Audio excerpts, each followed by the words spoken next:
Evacuation roads, the rescue flights bringing British tourists back home. Corfu is burning too, but it's worse in Rhodes, where many holidaymakers say they've been left in limbo. The BBC newsreader George Alagaya has died 9 years after he was diagnosed with cancer. Living in the city, the plans to turn empty shops into homes to fix the housing crisis. And hi Barbie, hi Barbie, hi Barbie. Hi Barbie. How Barbie helped cinemas see their busiest weekend in years.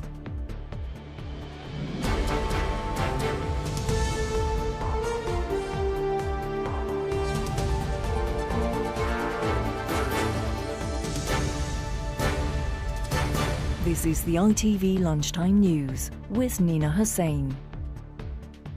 Good afternoon. The Foreign Office says a special team has landed in Rhodes to support travel companies bringing British tourists home. But Downing Street has defended the decision not to discourage people from flying there because it says the wildfires are impacting a limited area on the island. The Greek Prime Minister has just described the situation as a war against fires. Rhodes is the worst hit, but fires have also broken out on Greece's second largest island, Evia, and Corfu. Here's Neil Connery. Corfu overnight, the latest Greek island to see wildfires sweeping across tinder dry land.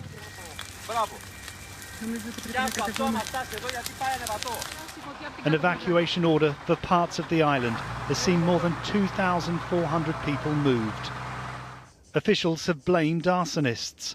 They say the situation is under control, but some British tourists say they're looking to leave. We could see flames at the top of the next hill, so we thought, OK, to be safe, we'll evacuate. So we threw a few things into a bag, jumped in the car, and in the time it took to do that, by the time we left, it was just absolute ball of fire, all the way down the next hill over.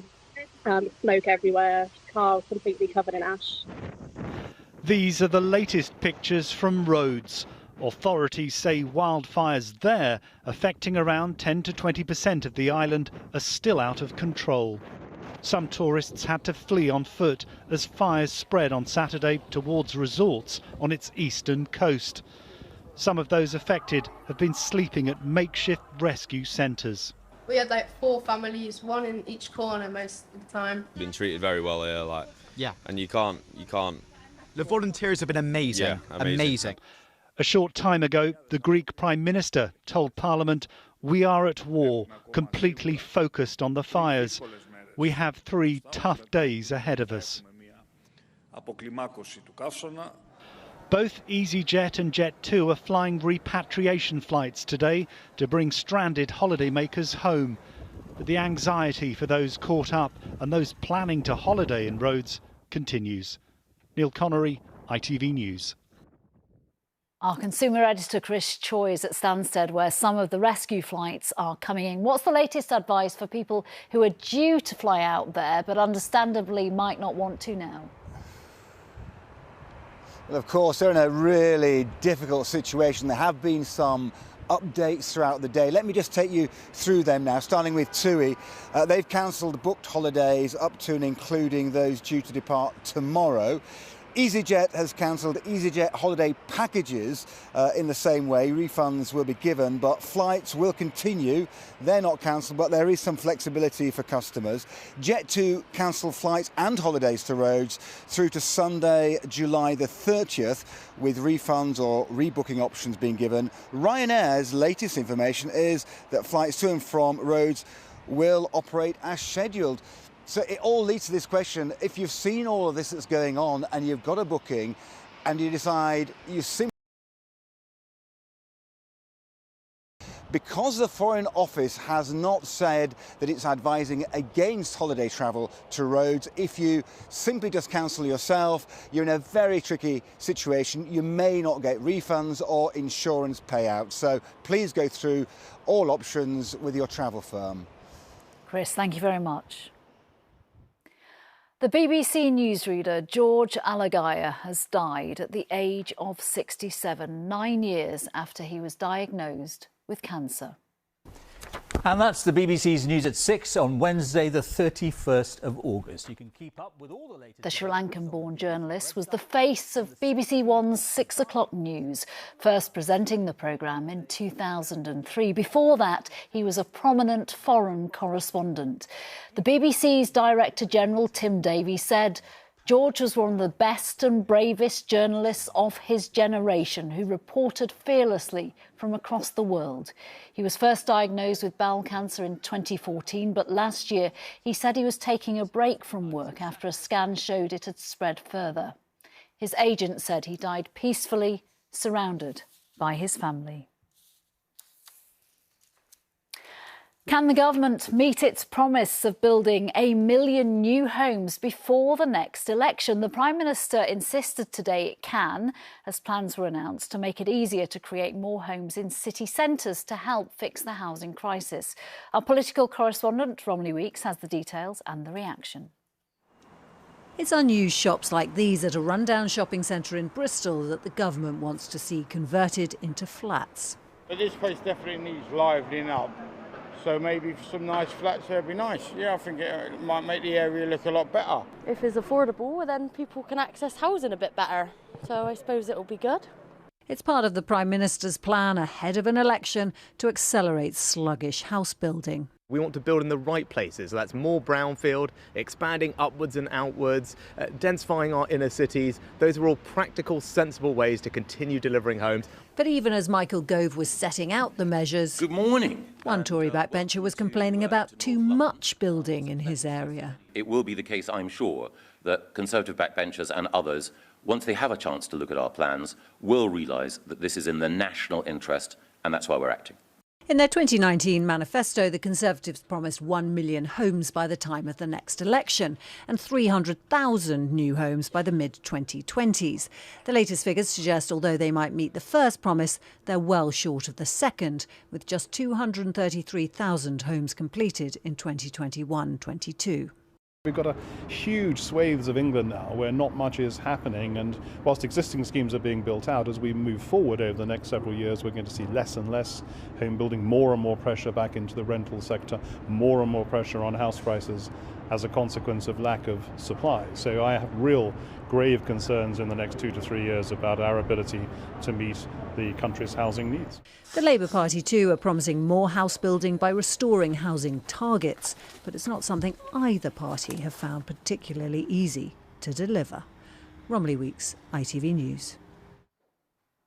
Finally, how 2 very different hit films have led to a record weekend for cinemas. With sellout shows and some film fans seeing both Barbie and Oppenheimer in the same day, the UK saw its biggest cinema-going weekend since before the pandemic. Here's Sally Biddle. Hi Barbie. Hi Barbie. Hi Barbie. Hi Barbie. It's the word on every cinema lover's lips right now. Barbie. Even the Prime Minister is tickled pink, taking his family over the weekend. How about because this is the most important thing to ever happen in the history of the world? And hot on its heels is Oppenheimer, the story of the man behind the atomic bomb. This is a matter of life and death. Nuclear physics plus pink and plastic has meant the biggest weekend for Vue cinemas since before the pandemic.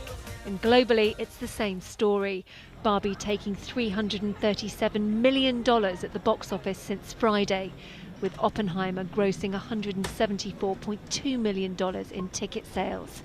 So huge is their impact, they've been dubbed Barbenheimer, with around a fifth of moviegoers opting to see both one after another. We've got the 10 o'clock-ish screening for Barbie, and then we're out of the cinema, we're going to go take a quick break, and then we're going to go right to the front row, we're going to watch Oppenheimer. I think Oppenheimer first and then Barbie, because Barbie's more fun and uplifting. Did you bring your rollerblades? I literally go nowhere without them. Films poles apart, fantasy versus reality, proving a fairy tale for cinemas. Sally Biddulph, ITV News. Join Mary at the usual time of 6:30 from me and everyone on today's Lunchtime team. Bye-bye.